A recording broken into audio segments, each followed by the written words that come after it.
The desire for space exploration among the Potatopians has a long and delicious history. Ever since the earliest roots evolved into intelligent vegetables, Potato has been curious about his world.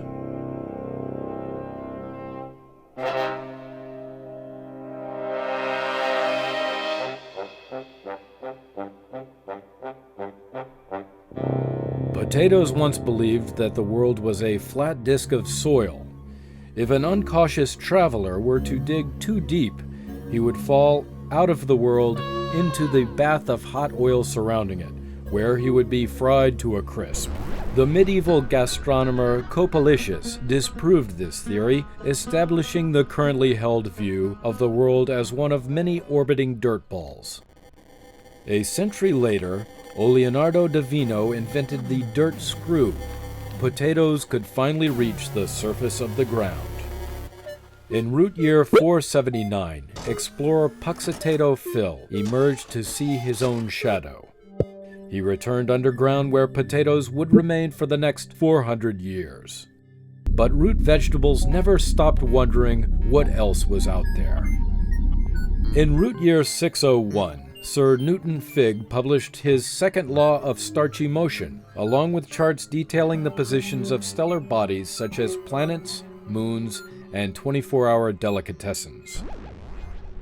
We know that early plantain culture built rockets powered with refried beans. Their short range suited them for fireworks. Early sci-fry fiction gave many scientists the inspiration that would lead to today's milestones in space exploration. In root year 723, Donald Sneesky designed a spice ship propelled by nostrils charged with red pepper powder. Before he was able to build it, he met with an unfortunate Vindaloo accident. Ironically, the fathers of potato rocketry were not potatoes at all, but two radish scientists who defected from behind the foil curtain. Werner von Duycon developed the technology to harness the belch, concentrating and magnifying intestinal gas to enable travel beyond the atmosphere. In root year 854, a tense conflict developed between the Universal Republics of Potatopia and the Beatish United Realms of Paranoia. Known as the Cold Storage War, this 45-year food fight led to an increased stockpile of weapons, hostility, and indigestion, at last making it practical to pursue a space race. In root year 872, Potato Intelligence discovered that the BURP was developing the Beatnik, the first artificially flavored satellite. We'll spread jazz and free verse poetry to the moon, to all the moons, baby. Premier Boris Pielman of the URP, worried that the Beats would be first in space, jump-started the Spudnik program. Those red beets may have launched a small lump of foil, but our premium spice program will be first to put potato into orbit. 3 years later, Spudnik X1 was ready.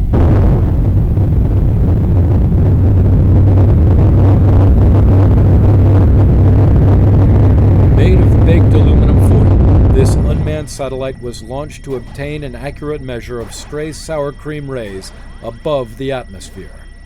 Tragedy struck on re-entry as Spudnik X1 exploded.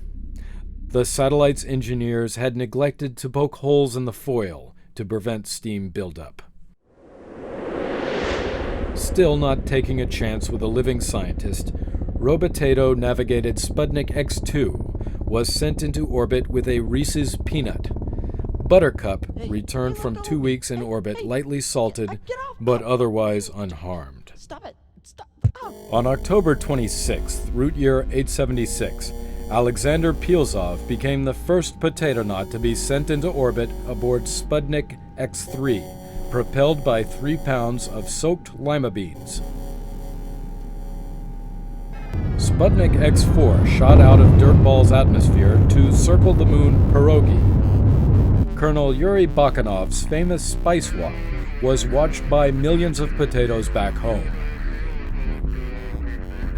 It even sparked a new dance craze, the space chive.